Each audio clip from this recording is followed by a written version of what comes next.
여러분, 사람이 살면서 한 번도 거짓말을 하지 않고 산다는 것은 쉬운 일이 아닙니다. 또 그런 사람을 찾기도 쉽지도 않고요.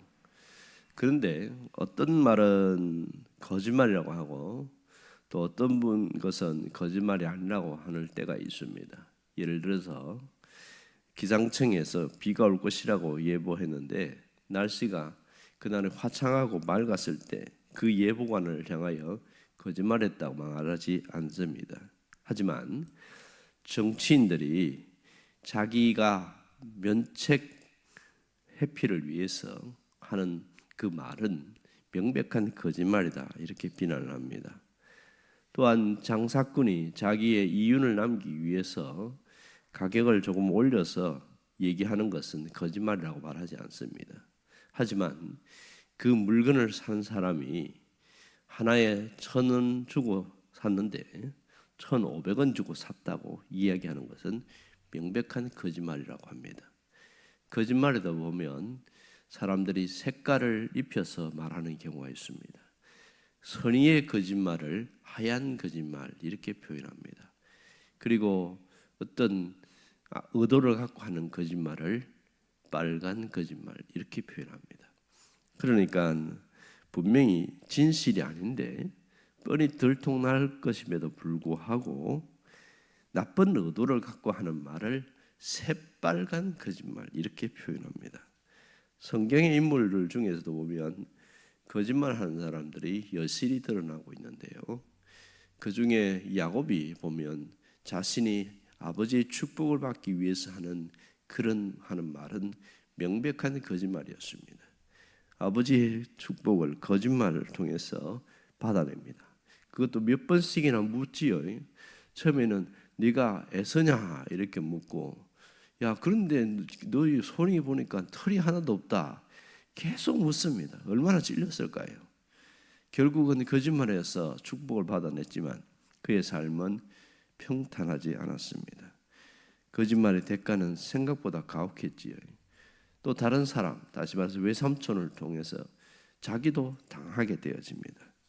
인생의 많은 부분을 도전받게 되는 그런 경우가 있었습니다. 오늘 본문의 내용도 거짓말에 대한 얘기를 하고 있어요. 5절에 보면 신실한 정의는 거짓말을 아니하여도 거짓 정의는 거짓말을 뱉느니라. 여기에 거짓말이 반복적으로 나타나고 있지요. 이 거짓말이 무슨 뜻일까요? 진실을 말하는 것, 사실을 말해야 되는데 그것을 사실을 말하지 않는 것을 거짓말이다, 이렇게 말합니다. 여러분, 그러면 사람은 태어날 때에 처음부터 거짓말을 할 의도로 갖고 태어났습니까? 아니면 선한 말을 하기 위해서 태어났습니까? 이 질문은 성악설, 성선설 이 부분에 대한 질문이라고 할 수 있겠지요. 그러니까 성선설을 주장한 사람이 있습니다. 그 사람은 맹자입니다. 맹자는 인간은 성품이 본래 선하기 때문에 그 사람이 선한 성품을 가지고 불쌍한 마음과 동정심으로 사람에게 진실을 말하려고 한다. 그런데 살면서 그것이 안 통하고 그러면서 마음이 안 좋게 되어졌다. 그러면서 뭐라고 그러냐면 그 끊임없는 수양을 통해서 선한 사람으로, 거짓말을 하지 않는 사람으로 할 수 있다, 이런 얘기를 했고요. 반대로 성악설을 주장하는 사람은 순자입니다. 이 사람은 인간 처음부터 악한 본성을 갖고 있기 때문에 그 사람은 끊임없는 수양을 통하여 드디어 선한 사람을 바뀔 수 있다, 이렇게 이야기합니다. 두 사람의 주장이 상반돼 보이긴 하지만 공통점이 있습니다. 그것은 결말입니다. 그들은 인간이 수양과 선행을 통해서 선해질 수 있다는 그런 주장을 했습니다. 출발만 다를 뿐이었죠. 그러면 성경은 어떻게 이야기하냐? 성경은 그렇게 이야기합니다. 본래 하나님이 사람을 창조하셨을 때에 선하게 창조하셨다. 그걸 어떻게 표현하냐면 창세기 1장 27절에 하나님이 자기의 모양과 자기의 뜻대로 하나님의 형상대로 만드셨다, 이렇게 이야기합니다. 하나님이 사람을 처음부터 정직하게 그렇게 살도록 지으셨다는 얘기죠. 이 전도서 7장 29절에 보면 분명하게 이야기합니다. 뭐라고 그러냐면 사람을 창조하시되 나의 깨달은 것은 이것이라 곧 하나님이 사람을 정직하게 지으셨으나 이렇게 말합니다. 사람을 정직하게 지었다 이렇게 이야기하지요. 그러니까 성경의 원리대로 표현하면 아담은 성선설이 맞습니다. 하지만 아담 이후에 죄가 들어온 이후부터는 태어난 모든 사람들은 악하게 태어나죠. 성악설이 맞겠지요. 처음에 인간은 선한 모습이었습니다. 하지만 죄가 들어오면서 모두가 악해졌죠. 이것을 다시 뒤집은 분이 누구냐면 예수님이었습니다. 예수님이 이 땅에 오시면서 모든 것을 뒤집어서 하나님의 형상을 회복하기 위해서 하나님의 말씀의 씨를 우리에게 주셨다 이렇게 얘기합니다. 그래서 예수를 믿으면 그의 본성은 악한 본성이 갖고 있지만 선한 사람으로 바뀔 수 있다는 것을 강조하고 있습니다. 창세기 시점, 그러니까 아담의 시점으로 보면 성선설이 맞습니다. 그러나 아담 이후에 태어난 사람을 중심으로 보면 성악설이 맞다고 할 수 있겠지요. 인간의 영혼이 깨끗하지 못하고 악한 모습을 갖고 출발했다는 것을 이야기를 합니다. 자, 그런데 오늘 여기에 보면 그 사람들이 그러면 태어날 때 이런 모습이었으면 사람이 처음부터 거짓말하려고 하지 않는데 어떤 의도가 생기면 부모로부터 배우지 않았는데도 거짓말을 하게 되어집니다. 예를 들면 아이들이 실수를 했을 때 혼이 날 것 같다 그러면 100% 거짓말합니다. 이건 누구한테 배운 적도 없어요. 그 위기를 모면하기 위해서 야단 안 맞으려고 엉뚱한 말을 하게 됩니다. 그런데 부모가 다 알지요. 그런 일들이 많습니다. 자, 여기서 가장 강조하는 말은 뭐냐? 신실한 정의는 거짓을 말하여도 거짓 정의는 신실한 정의는 거짓말을 아니하여도 거짓 정의는 거짓말을 뱉느니라. 이 뱉는다는 표현이 특이하지요. 이 말은 거짓을 상습적으로 말한다 이런 뜻입니다. 결국 여기서 무엇을 이야기하고 있냐면 성경이 가르쳐주는 이 말대로 살아갈 것이냐 아니면 사탄이 이야기한 그 의식을 갖고 살아갈 것이냐 그 부분에 대한 얘기를 하고 있는 겁니다. 사탄은 뭐라고 표현하냐면 거짓말은 해도 괜찮다 이렇게 이야기합니다. 원래 살다 보면 그렇게 다 괜찮은 것이다. 그런데 성경은 거짓말을 하면 반드시 안 좋은 결과가 생긴다. 또 다시 말하면 거짓말을 하면 나쁘게 된다. 반대로 진실을 망하게 되면 흥하게 된다. 이게 성경의 원리입니다. 정직하게 살면 하나님 말씀대로는 사람들에게 인정받게 된다. 이런 게 성경의 원리인데 그런데 세상은 절대로 그렇게 말하지 않습니다. 진실하면 손해를 보고 거짓말하면 내가 갖고 있는 것을 지킬 수 있다 이렇게 얘기를 합니다. 그리고 적당히 거짓말하는 것은 괜찮다고 말을 하고 있지요. 특별히 우리가 세상 살면서 보면 장사하는 사람들은 이거 100원입니다 이렇게 이야기하면 정직하게 이야기하면 돈 못 번다는 거예요. 그럼 물건을 100원 주고 떼왔는데 100원에 팔면 어떻게 되겠어요? 뭐 자기가 수고한 노동이라든지 교통비도 안 남는 거죠. 최소한 120원에서 130원은 받아야 되는데 이것을 100원이라고 정직하게 떼어왔다고 그렇게 그걸 얘기하는 게 아니시요. 여기서 말하는 것은 내가 어떤 의식을 갖고 살 것인가 이 부분을 강조하고 있는 겁니다. 사탄은 정직하면 진실하면 손해본다는 의식을 끊임없이 집어넣어줍니다. 그러나 성경은 정직하면 흥하게 된다 이 얘기를 하고 있는 거예요. 그때 우리는 어떤 의식을 받아들이고 살 것인가 이 부분이 굉장히 중요한 것이죠. 예수는 믿어도 우리의 의식, 우리의 생각이 안 바뀌면 여전히 세상의 모습으로 살아갈 때가 굉장히 많습니다. 제가 수도 없이 반복하는 예화 중에 하나가 이겁니다.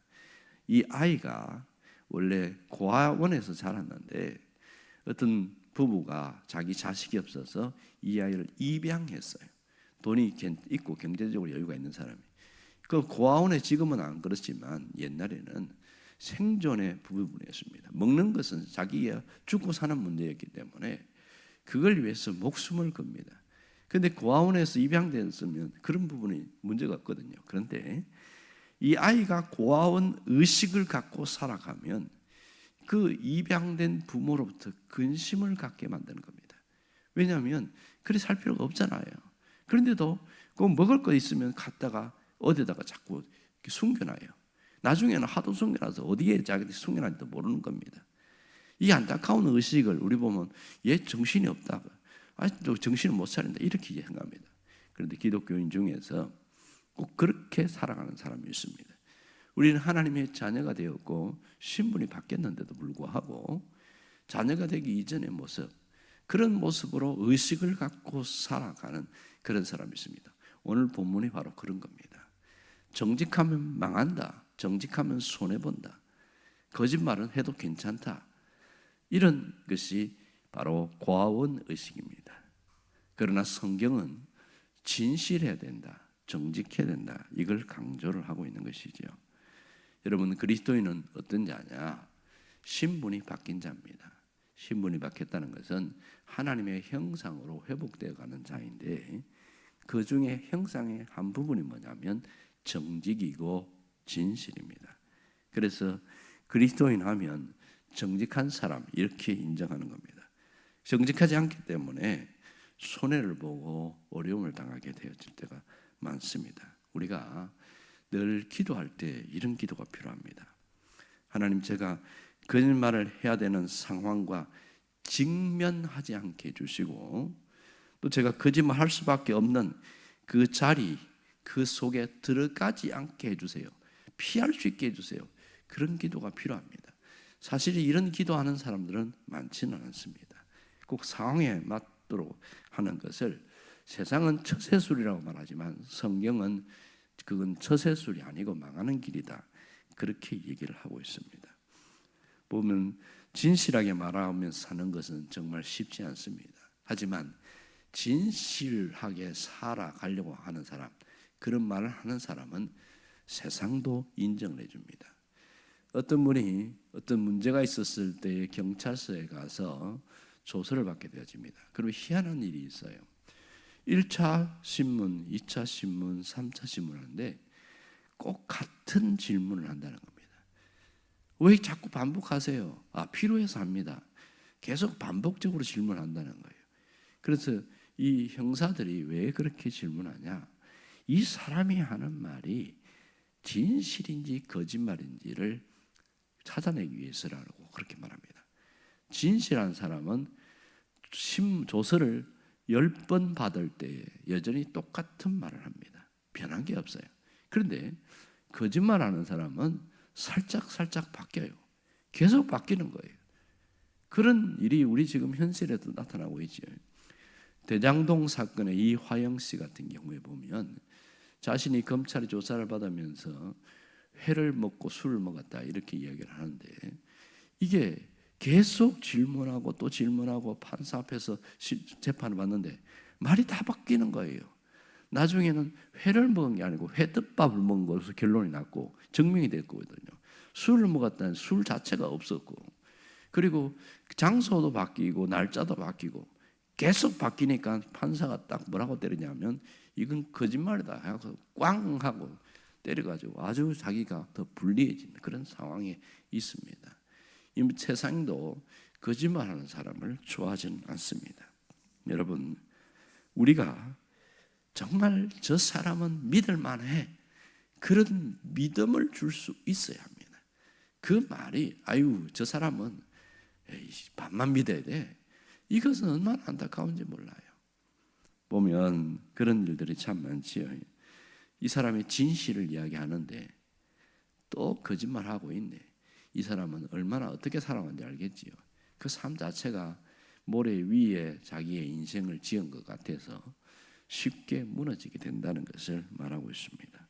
분명한 것은 거짓말이라고 하는 것은 사탄이 쓰는 무기니 하나님이 주신 도구가 아니라는 사실을 알아야 합니다. 거짓된 사람이 거짓말하고 진실된 사람이 진실을 말합니다. 그러므로 그 사람이 어떤 말하냐, 어떤 칼을 쓰느냐는 것과 똑같습니다. 거짓을 무기로 쓰는 사탄의 칼에 우리가 찔리지 않도록 조심해야 합니다. 단순히 거짓을 말하지 않는 것이 아니라 이 거짓말은 사탄이 나에게 주는 무기다는 것을 알고 하나님이 주신 무기는 진실이고 정직이다. 이걸 깨닫으면 내가 어떤 무기를 들고 살아갈 것인가를 알 수가 있는 것이지요. 끝까지 진실을 파수하는 사람, 진실을 붙드는 사람은 세상에서도 하나님께도 인정받는 사람이 됩니다. 여러분이 그 사람 되시기를 바랍니다. 기도하겠습니다.